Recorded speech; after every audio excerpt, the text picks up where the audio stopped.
الحمدللہ رب العالمین والصلاة والسلام علی محمد الامین اعوذ باللہ من الشیطان الرجیم بسم اللہ الرحمن الرحیم۔ خواتین و حضرات، ہم سورہ انفال کی آیت 45 سے درس کی ابتدا کر رہے ہیں۔ اس سورہ کے بارے میں یہ بات ذہن نشین رہنی چاہیے کہ یہ آخری اقدام سے پہلے تیاری کی سورہ ہے۔ اس میں یہ بتایا جا رہا ہے کہ جو کچھ پیچھے ہو چکا اس میں اللہ کی اسکیم کیا تھی اور آگے کیا ہونے والا ہے، اور جو کچھ آگے ہونے والا ہے اس کے لیے صحابہ کرام کو کیا تیاریاں کرنی ہیں۔ ظاہر ہے کہ یہ تیاریاں ہر پہلو سے ہوتی ہیں۔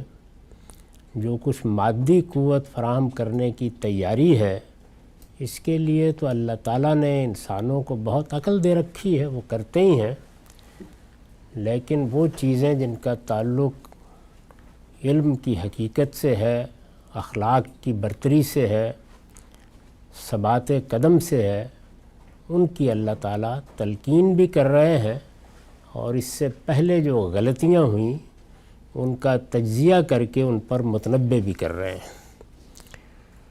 اسی ذیل میں ارشاد فرمایا ہے کہ جو کچھ پیچھے ہو چکا اس میں تو تم نے اللہ کی یہ شانیں دیکھیں، اس کی مدد کس طرح نمودار ہوئی، تم نے اس کا مشاہدہ کیا۔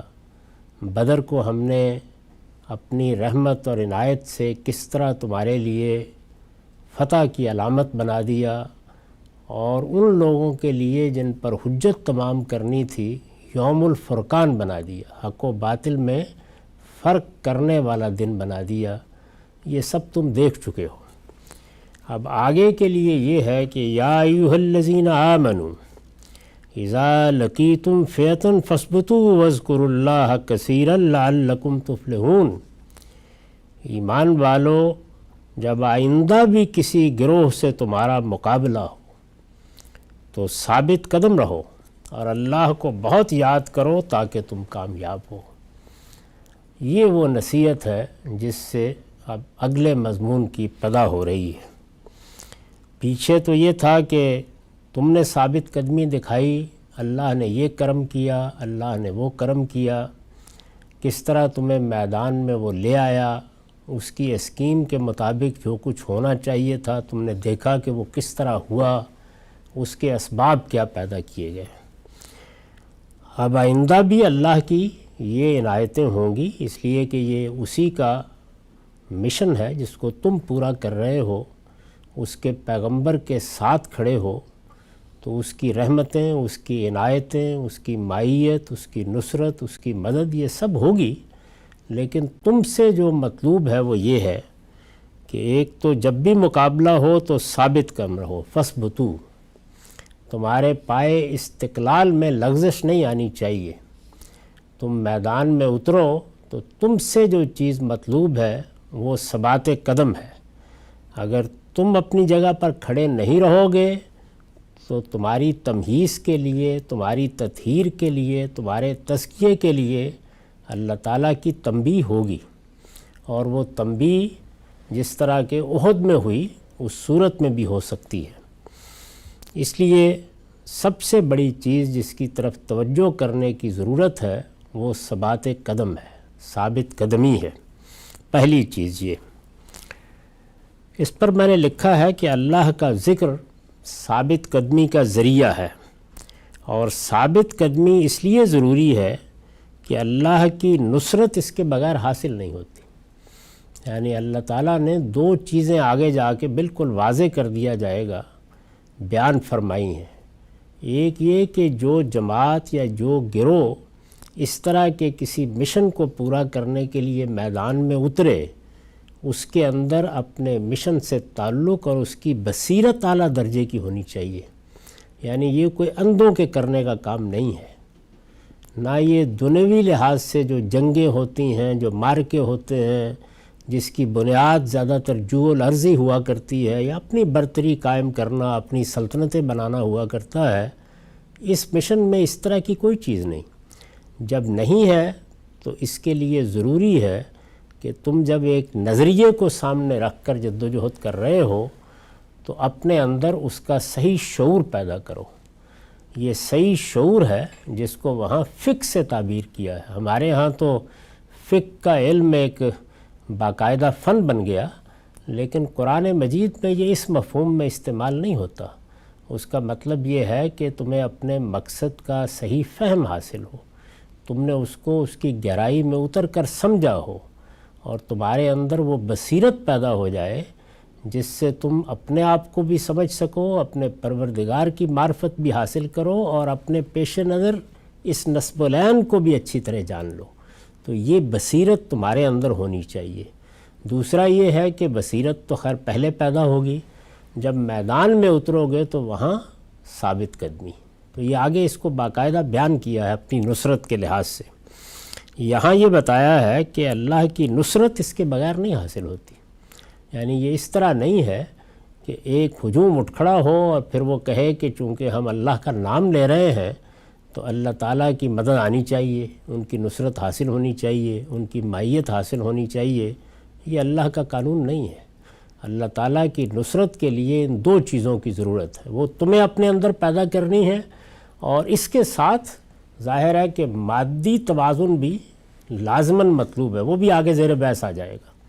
یعنی مادی قوت میں کتنا توازن ہونا چاہیے کہ پھر اللہ تعالیٰ ان دو چیزوں کو پیش نظر رکھ کر مدد فرمائے گا یا کوئی ذمہ داری دے گا۔ تو ایک پورا قانون ہے جس کو بیان فرمایا ہے۔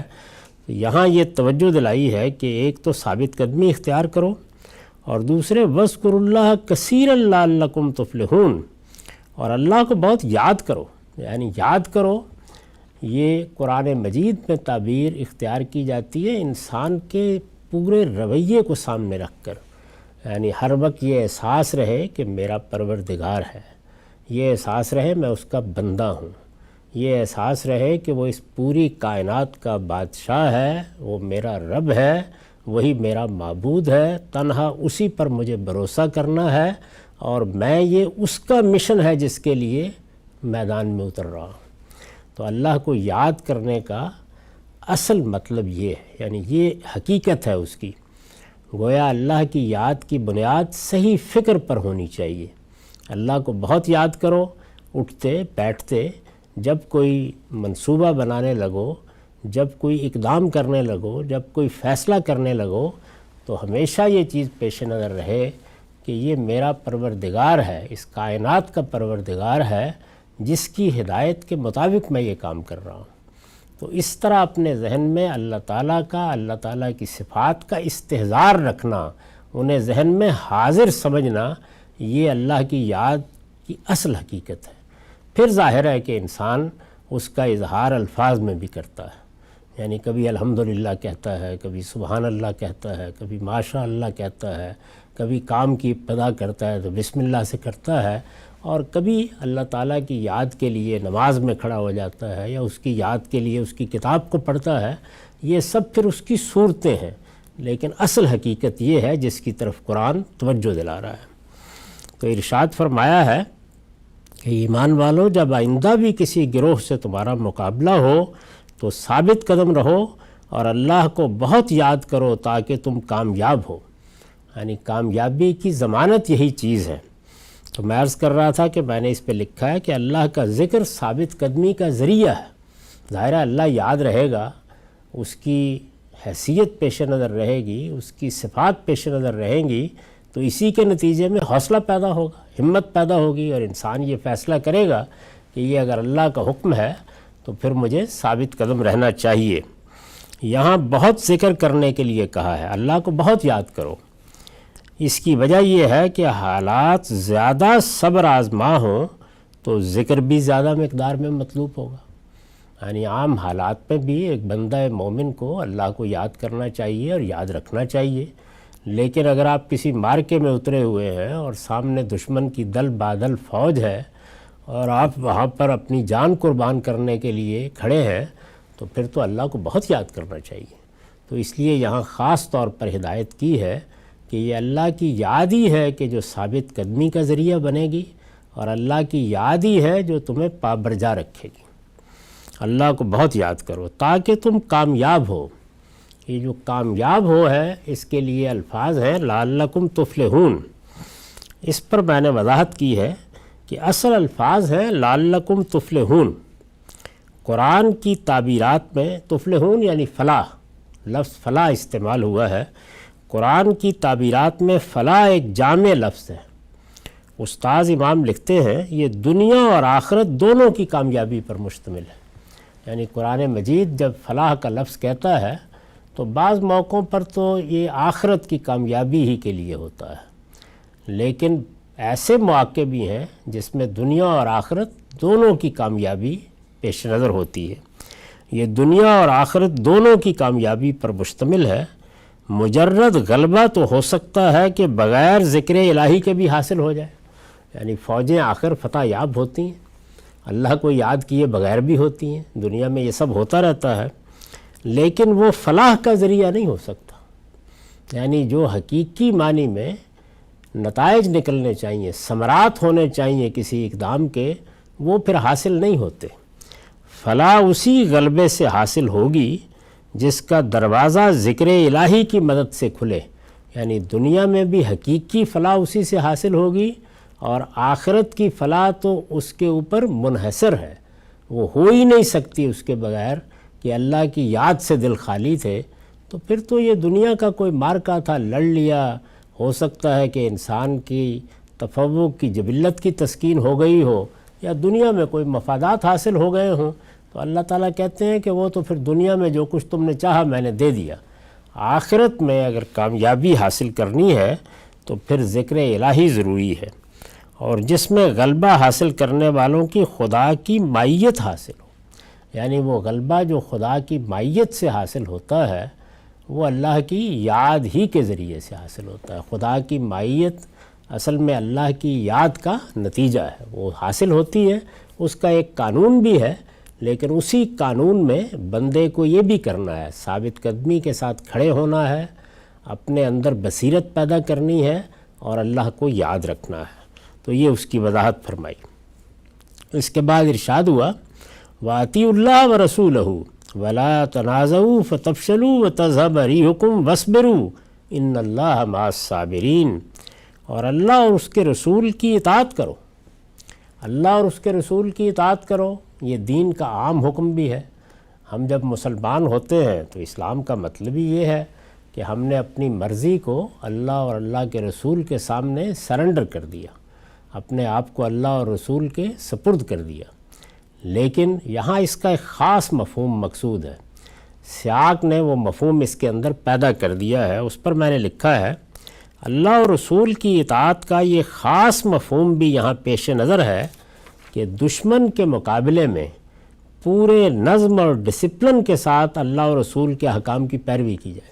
یعنی یہاں چونکہ ایک معرکہ درپیش ہے، اس کی تیاری کے لیے بات کی جا رہی ہے، تو اللہ اور رسول کی اطاعت میں یہ چیز خاص طور پر نمایاں ہو گئی ہے، اور یہ کہا ہے کہ اللہ اور رسول کے احکام کی پیروی کرتے وقت نظم قائم رکھو، پورے ڈسپلن کے ساتھ قائم کرو، اس لیے کہ ذکر الہی سے محرومی جس طرح دل و دماغ کو منتشر کر دیتی ہے، ڈسپلن کی کمزوری اسی طرح جماعت کے نظم کو درہم برہم کر کے رکھ دیتی ہے۔ دونوں چیزیں ضروری ہیں، اللہ کی یاد ہوگی تو پابرجا ہوں گے لوگ، ثابت قدم ہوں گے، اور اگر نظم نہیں ہے، اطاعت نہیں ہے، جو کچھ بھی اوپر سے حکم آتا ہے، اور جب اللہ کا رسول دنیا میں موجود ہوتا ہے تو ظاہر ہے کہ وہ اوپر ہی سے آتا ہے، اس کے سامنے سر تسلیم خم کر دینے کا ارادہ یا جذبہ نہیں ہوگا تو یہ معرکہ نہیں جیتا جا سکتا۔ تو خاص طور پر اس کو سامنے رکھ کر یہ بات کہی ہے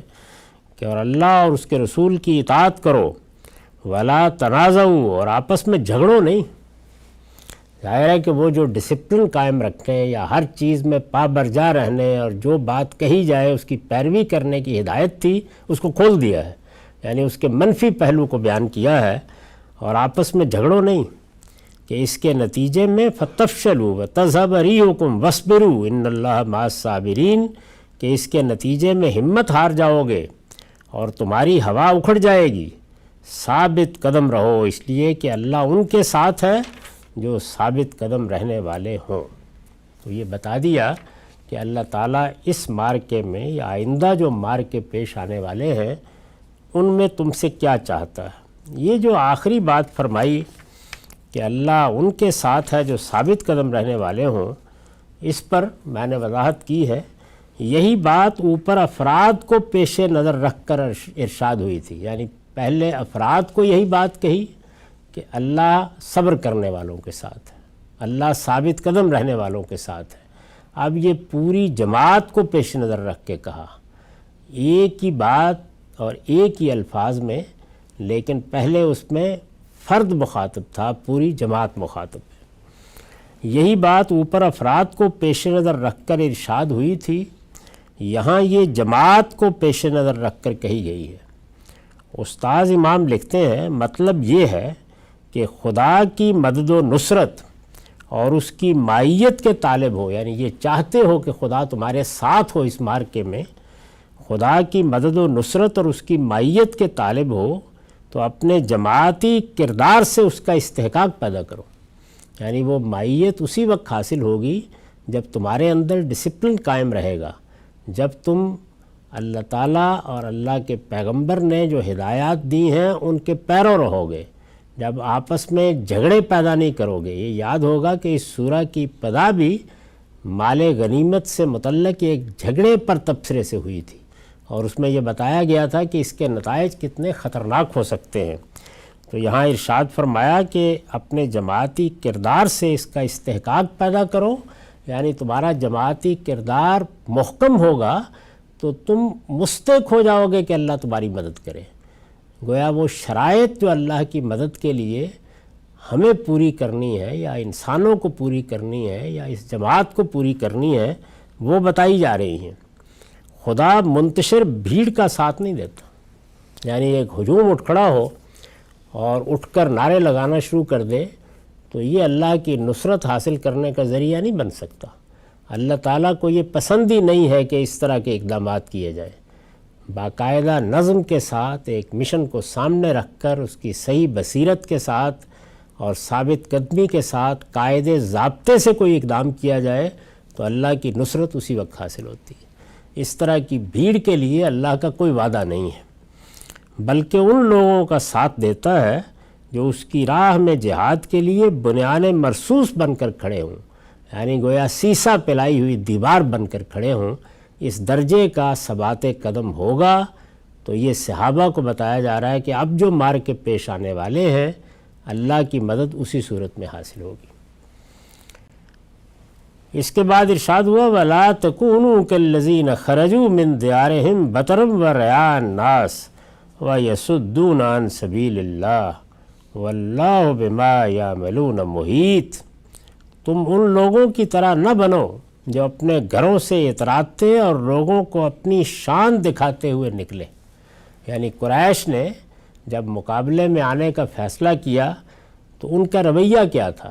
ان کو اپنی طاقت پر بہت گھمنڈ تھا، وہ سمجھتے تھے کہ ہم ایک بڑا لشکر ہے، ہمیں ایک سعادت حاصل ہے، لوگ ہمارا ساتھ دیں گے اور ہم اپنی جاہلی تہذیب کا علم بلند کر کے نکلے ہیں، اور ان لوگوں نے جو انحرافات پیدا کیے ہیں اور جس طرح سے ہماری تہذیب کو، ہماری روایات کو نقصان پہنچایا ہے، ہم چاہتے ہیں کہ ان کو سزا دی جائے۔ تو اس میں ایک خاص طرح کا اترانے کا، شیخی بگارنے کا، دون کی لینے کا احساس تھا جس کے ساتھ وہ نکلے۔ تو مسلمانوں کو یہ بتاتے ہیں اللہ تعالیٰ کہ تم یہ رویے کبھی اختیار نہیں کرو گے۔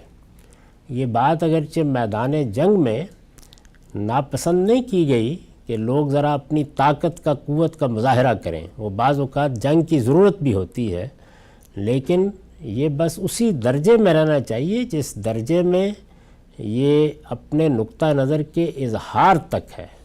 اس کے بعد آگے بڑھ کے حقیقی طور پر اترانے کی صورت اختیار کر لے یا لوگوں کو اپنی شان دکھانے کا جذبہ غالب ہو جائے تو یہ اللہ کو پسند نہیں ہے، اور جنگ اور جہاد کے موقع پر بھی پسند نہیں ہے۔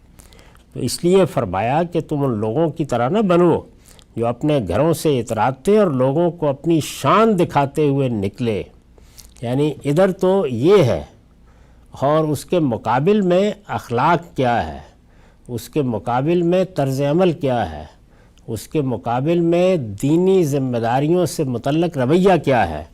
فرمایا اور جن کا رویہ یہ ہے، یعنی گھر سے نکلے تو ہیں تو معلوم ہوتا ہے کہ گویا کعبے کی عزت بینی کے ساتھ وابستہ ہے، ابراہیمی روایات کے بھی یہی علمبردار ہیں، اپنی تہذیب کو بھی یہی دنیا پر غلبہ دینا چاہتے ہیں، یہ صورتحال ہے، اس پر اترا رہے ہیں۔ لیکن اصل رویہ کیا ہے؟ جن کا رویہ یہ ہے کہ خدا کی راہ سے روکتے، یعنی بجائے اس کے کہ یہ توحید کے اس مرکز کے متولی بنائے گئے تھے، یہ خدا کی راہ کی طرف دعوت دینے والے بنتے، خدا کی راہ سے روکتے ہیں، درا حال ہے کہ جو کچھ وہ کر رہے ہیں اللہ اس کا احاطہ کیے ہوئے ہیں۔ یعنی یہ تنبیہ کر دی ان کو، اور ساتھ ہی مسلمانوں کو بھی یہ بات بتا دی کہ تمہیں یہ رویہ اختیار نہیں کرنا، تم اللہ کی راہ کی طرف دعوت دے رہے ہو، تم اللہ کا پیغام پہنچا رہے ہو، تو اس کے ساتھ اپنے اخلاقی رویے میں یہ چیز پیدا کرو کہ اس میں یہ دون کی لینا، یہ دوسروں پر دوست جمانا، یہ اپنی بڑائی کا احساس کر کے اترانا، یہ نہیں ہونا چاہیے۔ اس پر میں نے لکھا ہے، یہ اس طمطراق اور جذبہ نمائش کا ذکر ہے جس کا مظاہرہ قریش کے لیڈروں نے جنگ بدر کے لیے نکلتے ہوئے کیا تھا۔ جب وہ نکلے ہیں تو اسی طرح اپنی شان دکھاتے ہوئے نکلے، اسی کو قرآن نے یہاں بطرم و ریا ناس کے الفاظ سے تعبیر کیا ہے۔ مسلمانوں کو اس سے یہ بتانا مقصود ہے کہ تنتنا، طمطراق اور ریا، ظاہر ہے کہ یہ سب چیزیں کیا ہیں؟ اپنی بڑائی کا اظہار کرنا، اپنی شان کا اظہار کرنا، اور اسی طریقے سے لوگوں کو یہ بتانے کے لیے بہت کچھ ایسے اقدامات کرنا کہ جس سے ان کو یہ پتہ چلے کہ ہم تو گویا بہت بڑا مقصد لے کر اور اپنی تہذیب کی حفاظت کے علمبردار بن کے نکل کھڑے ہوئے ہیں۔ تو یہ ریا ہے جس کو یہاں اس سے تعبیر کیا ہے۔ مسلمانوں کو اس سے یہ بتانا مقصود ہے کہ طمطنا، طمطراق اور ریا کسی بندہ مومن کے شایان شان نہیں ہے۔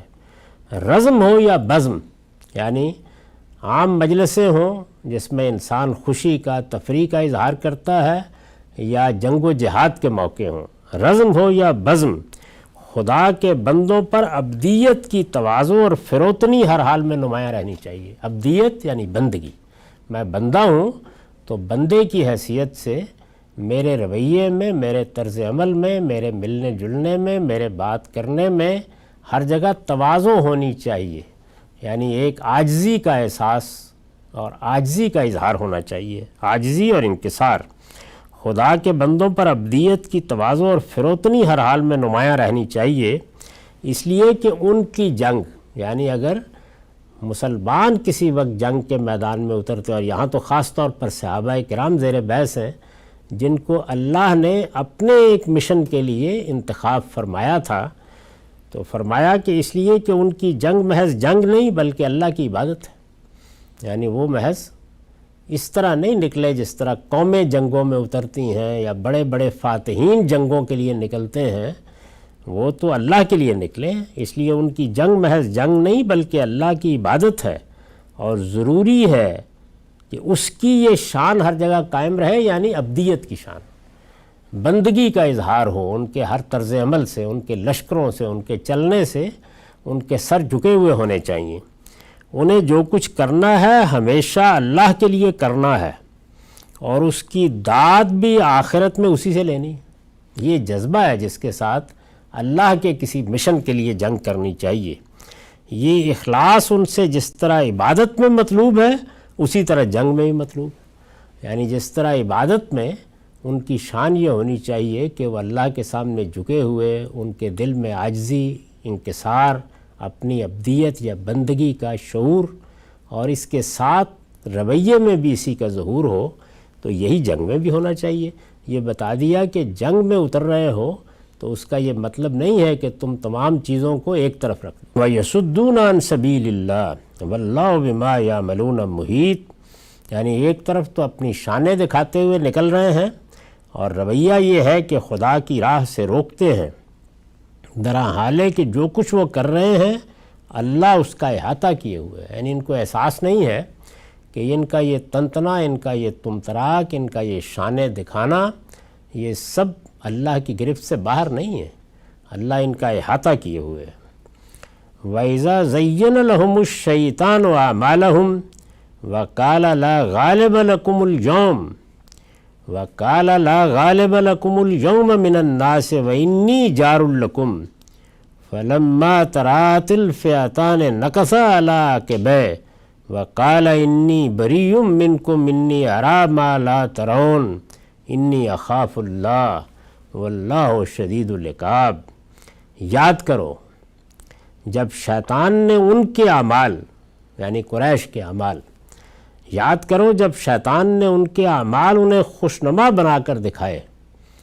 شیطان یہی کرتا ہے، یعنی وہ بظاہر تو ایک ایسا کام کر رہا ہوتا ہے آدمی جس میں نہ اللہ کی خوشنودی مطلوب ہوتی ہے، نہ اپنی ابدیت کا احساس ہوتا ہے، بلکہ وہی تنتنا، وہی تمتراک جو اللہ سے بیگانہ لوگوں کا شیوا ہے اسی کا ظہور ہو رہا ہوتا ہے، لیکن وہ اس کے لیے طرح طرح کے استدلال بیان کرتا ہے کہ یہ تو بڑی ضروری چیز ہے، اس کے بغیر یہ جنگ جیتی کیسے جا سکتی ہے، اور تمہاری دھاک کیسے اس کے بغیر بیٹھے گی، تو یہ سب وہ کرتا ہے۔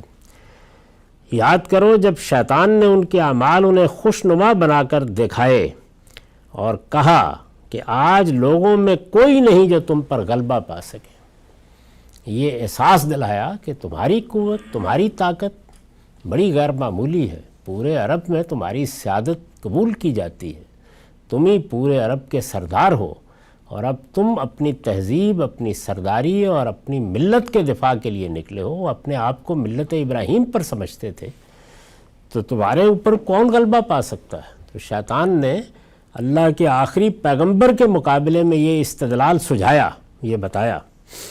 یاد کرو جب شیطان نے ان کے اعمال انہیں خوشنما بنا کر دکھائے اور کہا کہ آج لوگوں میں کوئی نہیں جو تم پر غلبہ پا سکے، اور مطمئن رہو، انی جار لکم، میں تمہارے ساتھ ہوں۔ یعنی یہ دیکھیے کہ ادھر اللہ تعالیٰ کہہ رہے ہیں کہ اگر تم میرے بندے ہو، مجھے یاد کرتے ہو، ثابت قدم ہو، تو میں تمہارے ساتھ ہوں۔ اس کے مقابل میں یہ کہا کہ جس وقت تم اپنا تمتراک دکھانے، اپنا تنتنا دکھانے، اپنی تفوق کی جبلت کی تسکین کے لیے نکلتے ہو اور اپنی برتری دکھانا چاہتے ہو، تو شیطان یہ کرتا ہے، یعنی جیسے اللہ اپنے بندوں کے ساتھ ہے، وہ بھی اپنے بندوں کے ساتھ ہوتا ہے، میں تمہارے ساتھ ہوں۔ تو فرمایا کہ لیکن اس کا ساتھ ہوتا کب تک ہے؟ مگر جب دونوں گروہوں کا آمنا سامنا ہوا، یعنی جب نکلے تو کہا کہ آج کوئی تم پر غلبہ نہ پا سکے گا، اور یہ کہا کہ مطمئن رہو، انی جار لکم، میں تمہارے ساتھ ہوں۔ مگر جب دونوں گروہوں کا آمنا سامنا ہوا، فلما تراءت الفئتان، مسلمان بھی مقابلے میں آ گئے اور قریش بھی آ گئے، تو پھر کیا ہوا؟ تو وہ الٹے پاؤں چلتا بنا اور کہنے لگا کہ میں تم سے بری ہوں، میں وہ کچھ دیکھ رہا ہوں جو تم نہیں دیکھ رہے ہو، میں اللہ سے ڈرتا ہوں۔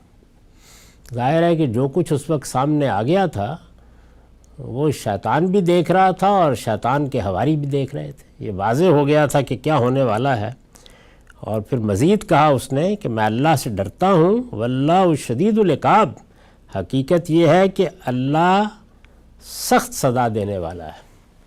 اب یہ شیطان نے جو کچھ کہا اور اپنے حواریوں سے کہا تو کس طرح کہا؟ یعنی کیا اللہ تعالیٰ نے جو کچھ کہا وہ تو اپنے پیغمبر کے ذریعے سے بتا دیا، اللہ تعالیٰ نے اگر بشارت دی تو پیغمبر کے ذریعے سے صحابہ کو پہنچ گئی، اگر کوئی ہدایات دیں تو وہ بھی اللہ کے پیغمبر نے بتا دیں۔ تو زمین پر اللہ کا پیغمبر موجود ہو تو قرآن مجید کی سورہ بقرہ میں یہ بتایا گیا ہے کہ اللہ تعالیٰ براہ راست معاملات کر رہے ہوتے ہیں، یعنی انفرادی سطح پر بھی یہ کہا ہے کہ اس وقت میں تمہارے بالکل قریب ہوں، میرا پیغمبر زمین پر ہے، تو اگر کوئی بات تم پوچھنا چاہتے ہو، دین سے متعلق کوئی بات سمجھنا چاہتے ہو تو سوال کرو، اذا سالک عبادی انی فانی قریب، اس وقت میں دور نہیں ہوں، میں جواب دوں گا۔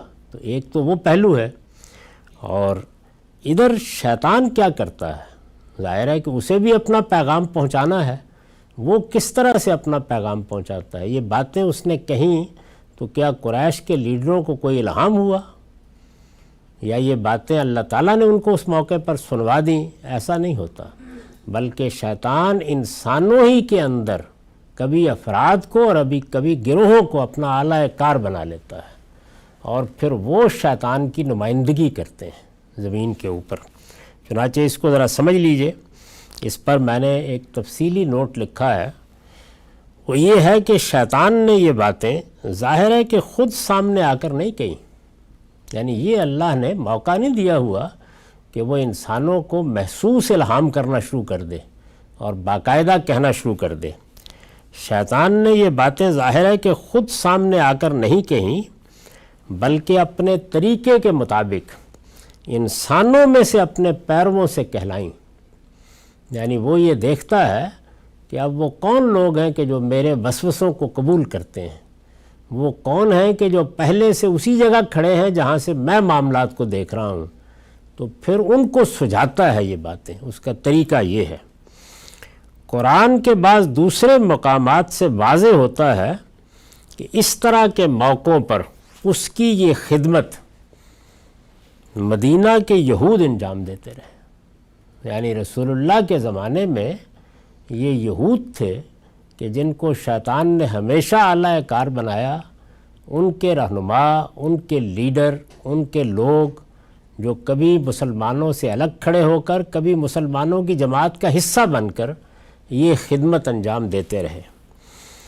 قرآن کے بعض دوسرے مقامات سے واضح ہوتا ہے کہ اس طرح کے موقعوں پر اس کی یہ خدمت مدینے کے یہود انجام دیتے رہے.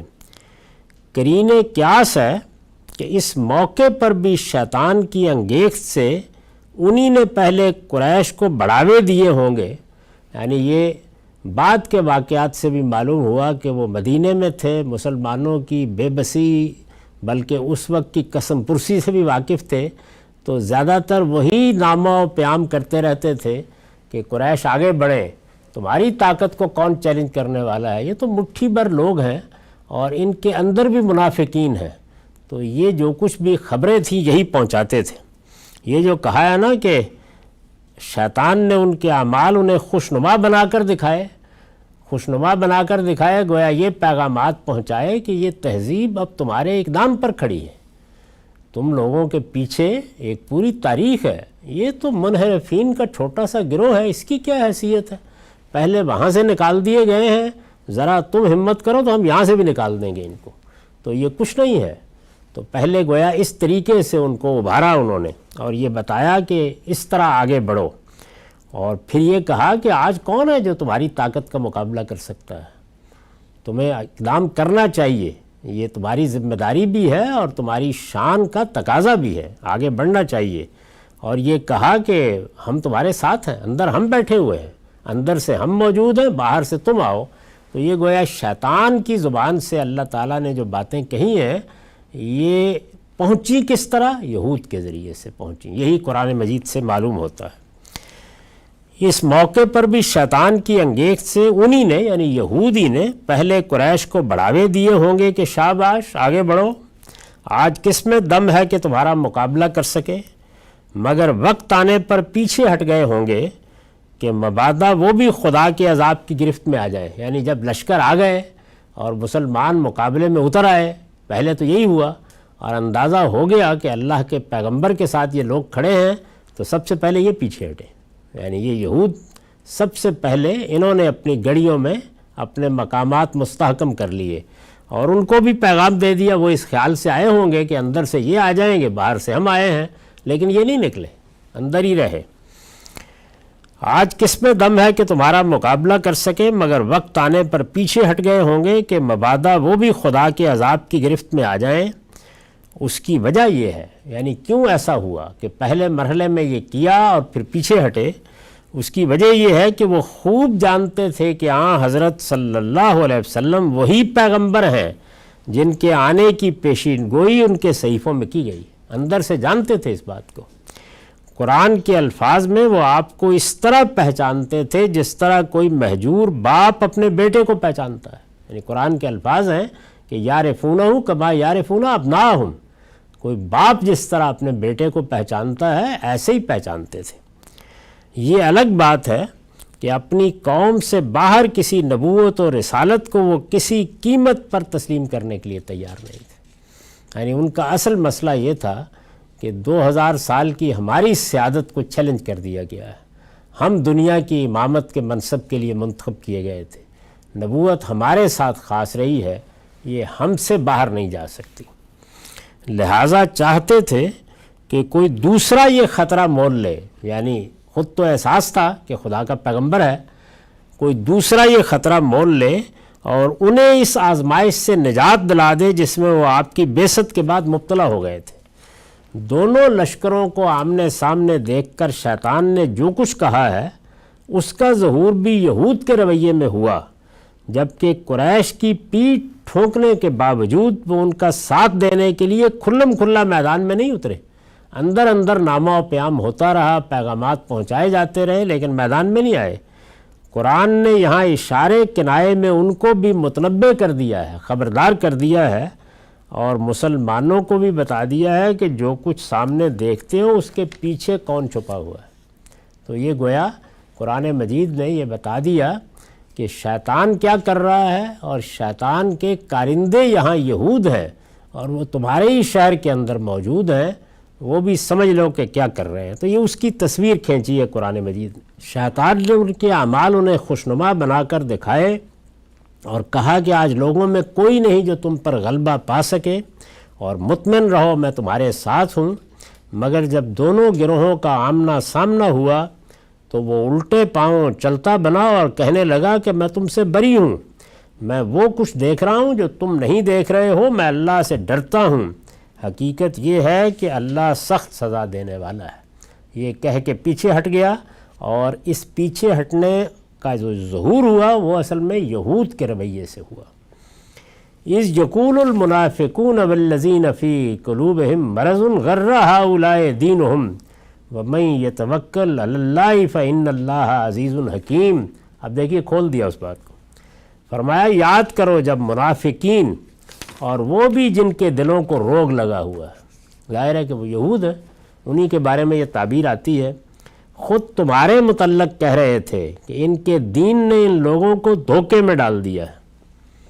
یعنی وہ یہ کہہ رہے تھے کہ یہ دیکھو، نہ پاس تلوار، نہ تیر، نہ تیاری، نہ ہمت، نہ قوت، یہ چھوٹی سی جماعت اور یہ قریش کا مقابلہ کرنے نکلے ہیں۔